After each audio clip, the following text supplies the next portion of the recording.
we will see about the multiple choice questions on the basis of load curve and its related factors. तो first question है what is load curve. Option A plot of load versus current.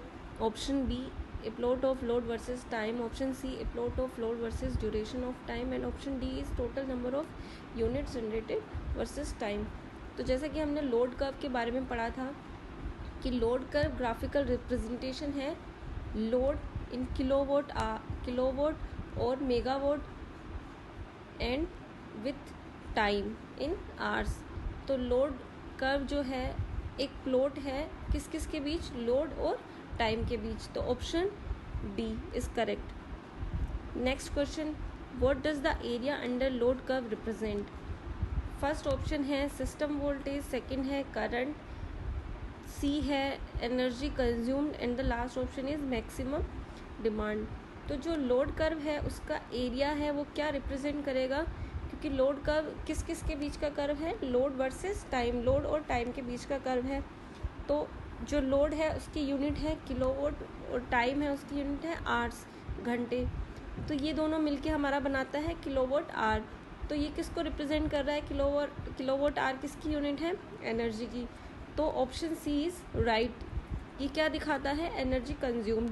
तो load का area under the load curve represent करता है किसको, energy consumed को. Option C. The next question is what does the highest point on the daily load curve represent.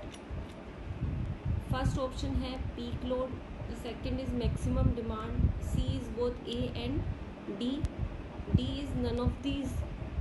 तो highest जो point है daily load curve का वो क्या रिप्रेजेंट करता है. तो हमने देखा था कि जो पीक पॉइंट होता है, जो हाईएस्ट पॉइंट होता है वो रिप्रेजेंट करता है किसको, मैक्सिमम डिमांड को. तो आंसर बी इज करेक्ट कि हाईएस्ट पॉइंट जो है लोड कर्व का किसको रिप्रेजेंट करता है, मैक्सिमम डिमांड को. The next question is load curve of the generation is always. तो लोड कर्व जो है जनरेशन का वो क्या होता है, फर्स्ट है positive slope, second is zero slope and the C is negative slope, D is the combination of A B C means positive zero negative. तो लोड कर्व जब हमने देखा था, लोड कर्व क्या है, लोड और टाइम के बीच का जो रिप्रेजेंटेशन है ग्राफिकल. तो किसी टाइम वो कर्व बढ़ता है, पीक पर जाता है, किसी टाइम कम होता है, फिर कुछ वैल्यू गेन करता है, फिर वापस डिक्रीज होता है. तो इस तरह से लोड का जो वेरिएशन है वो एक पूरे दिन में चेंज होता रहता है, वेरी करता रहता है. तो वो जो वेरिएशन है, ऊपर जाना नीचे आना, फिर अगेन हाईएस्ट, फिर लोअर, फिर हाई, फिर लो. तो इस तरह का जो रिप्रेजेंटेशन है लोड कर्व का, उसमें स्लोप पॉजिटिव भी पॉसिबल है, ज़ीरो भी पॉसिबल है स्लोप, और नेगेटिव भी पॉसिबल है, क्योंकि वैल्यू इंक्रीज हो रही है, फिर डिक्रीज भी हो सकती है, और फिर अगेन सेम भी रह सकती है. तो एनीथिंग ए बी और सी, पॉजिटिव, जीरो और negative slope can be possible. तो आंसर क्या होगा, डी.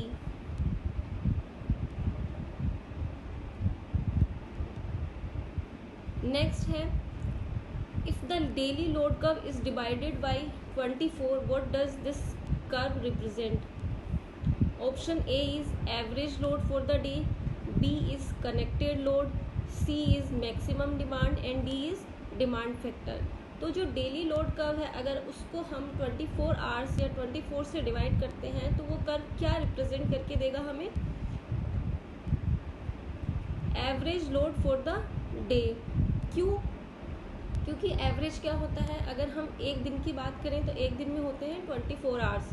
तो अगर हम डेली का जो लोड कर्व है हमारा, वो हमारी एक तरह से एनर्जी कंजप्शन है 24 आवर्स का. अगर उस एनर्जी कंजप्शन को किलोवाट इंटू आर को अगर हम उस पर्टिकुलर आर, जो नंबर ऑफ आर हमारे यहाँ पे है 24, उनसे डिवाइड करेंगे तो क्या मिलेगा हमें, average load for the day. Next है what does a mass curve represent.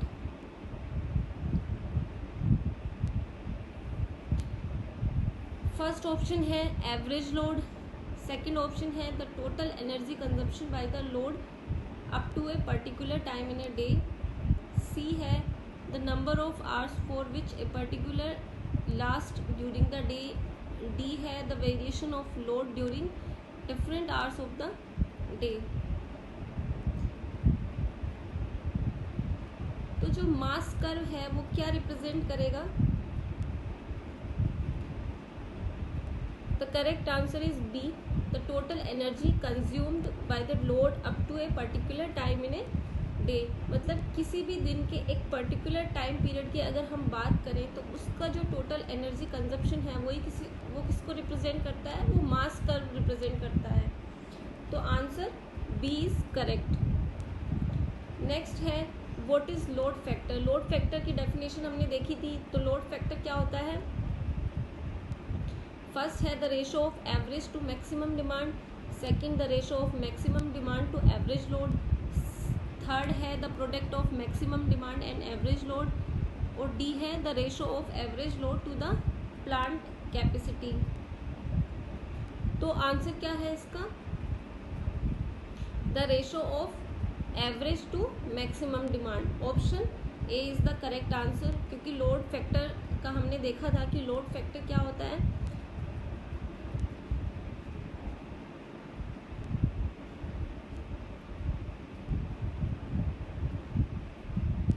Load factor क्या होता है? द रेशो ऑफ एवरेज, मतलब टोटल जो कर्व है उसका area upon maximum demand. Next है what is the load factor of a power plant. एक पावर प्लांट का जो भी लोड फैक्टर है वो क्या होना चाहिए? तो डेफिनेशन हमने देखी कि लोड कर्व क्या होता है? एवरेज अपॉन मैक्सिमम डिमांड होता है।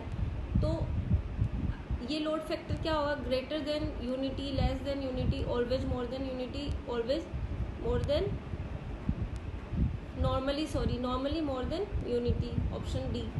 तो आंसर क्या होना चाहिए इसका? Always less than unity. क्यों? क्योंकि जो भी हमारा एवरेज वैल्यू है, अगर हम उस एवरेज वैल्यू को एक मैक्सिमम वैल्यू से डिवाइड करेंगे और वो मैक्सिमम वैल्यू ऑलरेडी उस एवरेज वैल्यू में इंक्लूडेड है, तो जो हमारा लोड फैक्टर आएगा वो हमेशा क्या होगा? Less than unity. नेक्स्ट है load factor plays a key role in determining which among the following. तो लोड फैक्टर इनमें से किसको डिटरमाइन या निकालने के लिए, इनमें से किस फैक्टर को निकालने के लिए हेल्प करता है? तो ऑप्शन ए है प्लांट कैपेसिटी, बी है overall cost per unit generated, C है ओवरऑल डिमांड और डी है बोथ ए एंड सी। तो जो लोड फैक्टर है वो क्या निकालता है हमारा? क्या होना चाहिए answer? Answer B is correct, overall cost per unit generated. क्योंकि लोड फैक्टर है वो क्या होता है? Average upon maximum demand.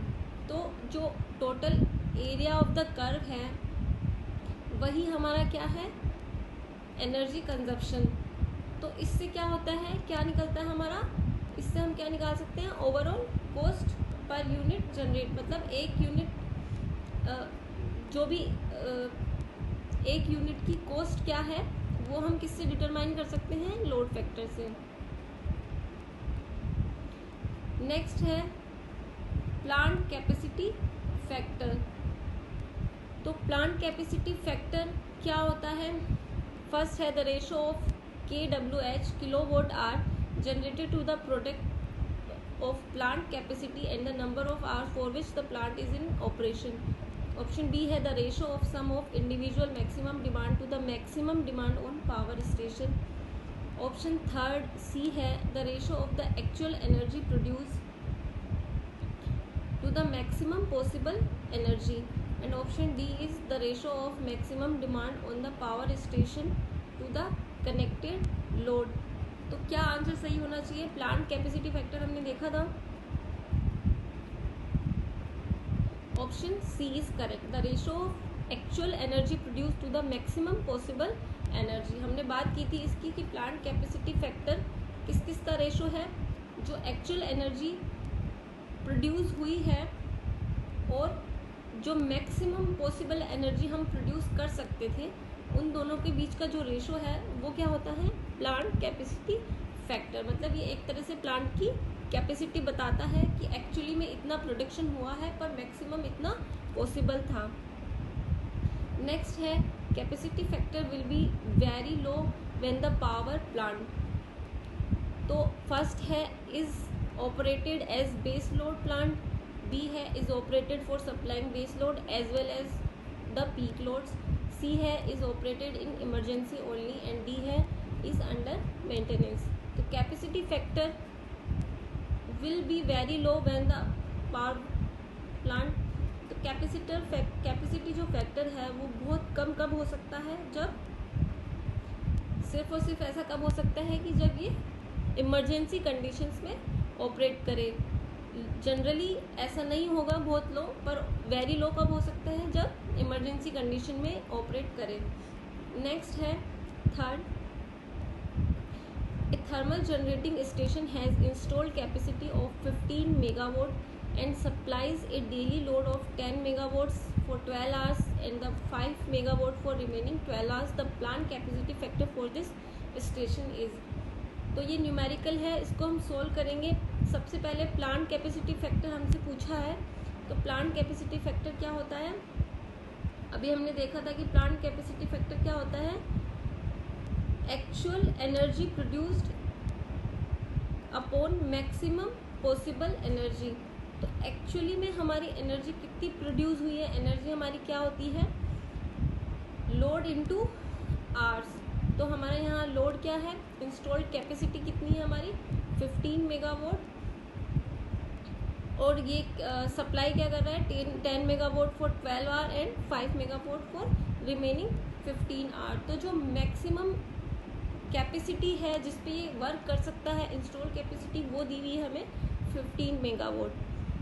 और एक्चुअली में जो ये वर्क कर रहा है वो क्या क्या कर रहा है, 12 घंटों के लिए 10 मेगावाट और रिमेनिंग जो बचे हुए 12 घंटे हैं उनके लिए 5 मेगावाट। तो इससे हम एनर्जी निकाल सकते हैं एक्चुअल एनर्जी। तो एक्चुअल एनर्जी कैसे निकालेंगे हम, 10 megawatt into 12 hours plus 5 megawatt into 12 hours. तो 10 इंटू 12 कितना हुआ 120 प्लस 5 इंटू 12 कितना हुआ 60। तो 120 प्लस 60 इक्वल्स टू 180। तो 180 हमारा क्या है यहाँ, एक्चुअल एनर्जी जो हमारी यहाँ प्रोड्यूस हुई है प्लांट से। और जो मैक्सिमम इसकी इंस्टॉल्ड कैपेसिटी है उसकी अगर हम बात करें तो वो कितनी होगी 15 मेगावाट इंटू 24 आवर्स, क्योंकि इसकी जो मैक्सिमम कैपेसिटी है इंस्टॉल्ड कैपेसिटी वो है 15 मेगावाट, और ये एक पूरे दिन के लिए काम करेगा। तो पूरे दिन में, एक दिन में कितने आवर्स होते हैं 24, तो 15 इंटू 24 इक्वल्स टू 360। तो प्लांट कैपेसिटी फैक्टर क्या होता है, एक्चुअल अपॉन मैक्सिमम। तो एक्चुअल यहाँ पे क्या है 180 अपॉन मैक्सिमम।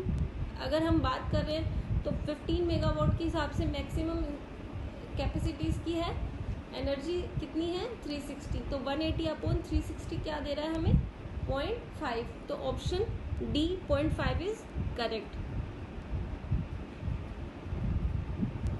नेक्स्ट है the power station. In a power station, the cost of generation of power reduced most effectively when first, पूछा है कि जो कॉस्ट है जनरेशन की वो कब रिड्यूस हो जाती है। तो जो जनरेशन की जो कॉस्ट है उसको हम रिड्यूस करना चाहते हैं, तो वो कॉस्ट है पर यूनिट वो कब रिड्यूस होती है। फर्स्ट ऑप्शन है डाइवर्सिटी फैक्टर अलोन इंक्रीजेज, अगर डाइवर्सिटी फैक्टर केवल अकेला इंक्रीज करे। बी है both diversity and load factor increases, दोनों डाइवर्सिटी फैक्टर और लोड इंक्रीज करें। सी है ओनली लोड फैक्टर इंक्रीज, केवल लोड फैक्टर ही वृद्धि करे। डी है both diversity and load factor decreases, कि दोनों डिक्रीज करें। तो क्या ऑप्शन होगा इसमें करेक्ट,